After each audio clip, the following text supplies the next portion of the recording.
Yes friends,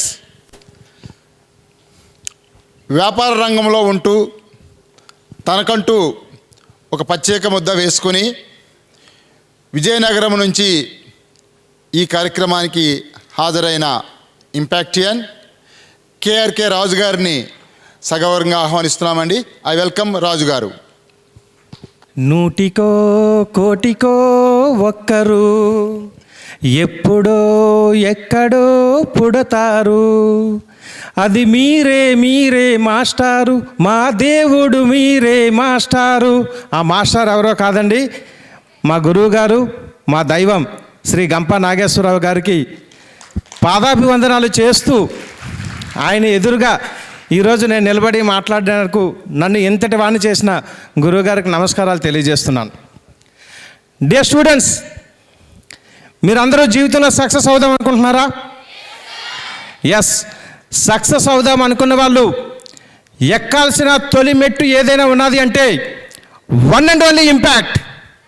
ఇప్పుడు ఐసిఐగా రూపాంతరం చెంది మీలాంటి పిల్లలతో సహా అందరికీ కూడా ఒక మంచి డయాస్ని ఏర్పాటు చేస్తుంది ఇంపాక్ట్. నేను 132 బ్యాచ్లో ఒక ట్రైనర్గా జాయిన్ అయ్యి ఈరోజు అతి తక్కువ కాలంలో మీ ముందు మాట్లాడగలిగే స్థాయికి నన్ను ఇంపాక్ట్ తీసుకొచ్చింది. స్టూడెంట్స్ అందరికీ కూడా ఎవరైనా స్టేజ్ మీద మాట్లాడుతుంటే అరే నేను స్టేజ్ ఎక్కితే బాగుంటుంది అని చాలామందికి మనసులోనే ఉంటుంది. కానీ స్టేజ్ ఎక్కాలంటే భయం, కింద ఉన్న వాళ్ళు ఏమనుకుంటారో భయం, ఎవరైనా తప్పు పడతారేమోనని భయం, మాట్లాడగలనా అనే భయం, ఏ పని చేద్దామన్నా కూడా భయం భయం భయం భయం భయం. మనకు తెలీదు. కింద ఉన్నప్పుడు మనం అనుకుంటాం నాకు చాలా బాగా మాట్లాడగలను, నేను చాలా బాగా పని చేయగలను, నేను చాలా ధైర్యవంతుని నేను అనుకుంటాం. కానీ మనకు తెలియకుండా స్టేజ్ మీదకి ఎక్కేసరికి మైక్ చిన్నది వణుకుతూ ఉంటుంది, వాయిస్ చిన్నది తొణుకుతూ ఉంటుంది, ఎక్కడో చిన్నది భయం భయం భయం. భయాన్ని ముందు మనం వదిలేయాలి, వదిలితేనే జీవితంలో సక్సెస్ సాధిస్తాం. డియర్ ఫ్రెండ్స్, మీకు చిన్న స్టోరీ చెప్తా. ఒకప్పుడు ఒక కుర్రవాడు ఉద్యోగం నిమిత్తం ఒక టౌన్కి వచ్చాడు. అక్కడ జాబ్లో జాయిన్ అయ్యి ఉండడానికి కానీ ఒక చిన్న గుడిసె అద్దెకి తీసుకున్నాడు. ఆయన వెళ్ళి మంచం మీద పడుకుంటున్నాడు. అమ్మాయి జాబ్ వచ్చిందని చాలా ఆనందంగా నిద్రపోతున్నాడు. సగం రాత్రి అయ్యేసరికి ఆయన గుండెల మీద ఏదో ఒక నీడ కూర్చున్నట్టుగా భయం వేసింది. లెగిసి చూశాడు, అమ్మ నా గుండెల మీద ఏదో ఉన్నది, భయం భయం. ఆతురతో కిందకి దిగిపోయాడు. మళ్ళీ రెండో రోజు పడుకున్నాడు. రెండో రోజు రాత్రి 12 గంట అయ్యేసరికి మళ్ళీ ఎవరు వచ్చి గుండెల మీద కూర్చుంటున్నారు. మూడో రోజు పడుకున్నాడు. మూడో రోజు అదే పరిస్థితి. అప్పుడు వాళ్ళ ఫ్రెండ్స్తో చెప్పాడు, అరే నా రూమ్లో ఏదో దెయ్యం ఉన్నట్టుంది, రోజు పడుకుంటుంటే నా నెత్తి మీద నా గుండెల మీద కూర్చుంటుంది, తీరా లెగిసి చూస్తే మాయమైపోతుంది లేదా మంచం కిందకు దూరిపోతుంది.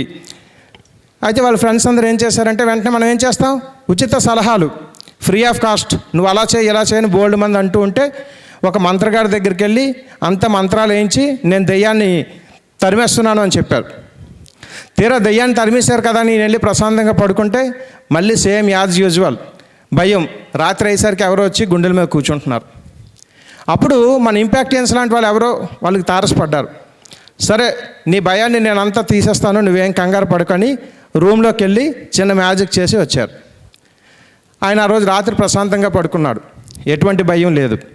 ఆయన ఏం చేశాడో మీరు ఎవరైనా గెస్ చేయగలరా? ఏం లేదండి, సింపుల్గా ఆయన రోజు పడుకునే మంచాన్ని తీసి బయట వేసేసాడు.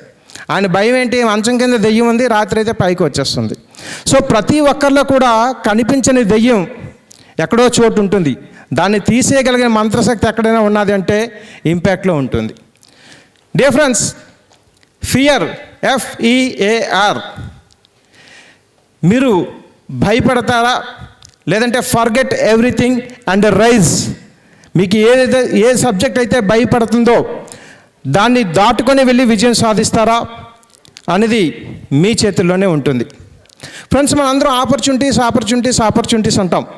మీలో బీటెక్ చదివే వాళ్ళు చాలామంది ఉన్నారు. మనకి ఆపర్చునిటీస్ కావాలి. ఫస్ట్ ఇయర్ నుంచి కూడా క్యాంపస్ ఇంటర్వ్యూలు ఎప్పుడు జరుగుతాయి, క్యాంపస్ ఇంటర్వ్యూలకు వెళ్ళాలి, క్యాంపస్ ఇంటర్వ్యూలో జాబ్ సంపాదించాలి అని అందరూ కూడా ఉర్రూతలు ఊగుతూ ఉంటారు. ఎక్కడ ఇంటర్వ్యూస్ అయినా కూడా ఆ ఇంటర్వ్యూస్కి అటెండ్ అవుతూ ఉంటారు. ఫ్రెండ్స్, అసలు ఆపర్చునిటీస్ ఎవరో కల్పిస్తేనే మన దగ్గరికి వస్తాయా? ఒక్కసారి మీ టీచర్స్ని అడగండి, ఒక్కసారి మిమ్మల్ని మీరు ప్రశ్నించుకోండి.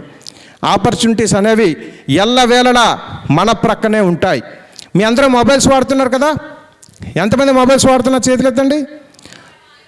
వెరీ గుడ్, అందరూ మొబైల్స్ వాడుతున్నారు.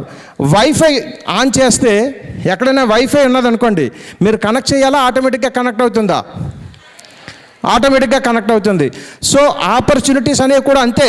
మీరు వెతికితే మీ చుట్టూ ఉన్నది ప్రతిదీ ఒక ఆపర్చునిటీయే. మీకు ఒక చిన్న ఎగ్జాంపుల్ చెప్తా. ఒక 15 అడుగులు కాంపౌండ్ వాళ్ళు ఉన్న స్టేడియంలో క్రికెట్ మ్యాచ్ అవుతుంది. క్రికెట్ మ్యాచ్ చూడడానికి అందరూ లోపలికి వెళ్తున్నారు.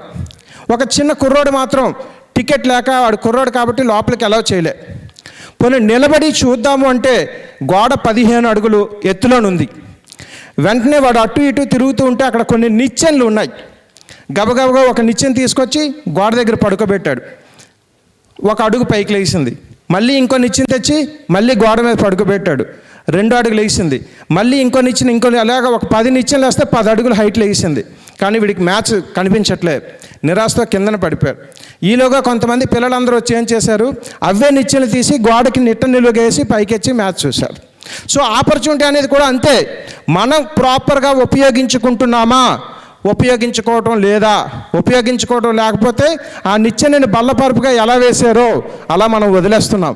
మనం కనుక మన ఐడియాలజీని ఉపయోగించి ఈ ఆపర్చునిటీని మనం ఎలా వాడాలి అని తెలుసుకోగలిస్తే నిట్ట నిలువుగా వేసి పైకేసి మనం చూడడానికి అవకాశం ఉంటుంది.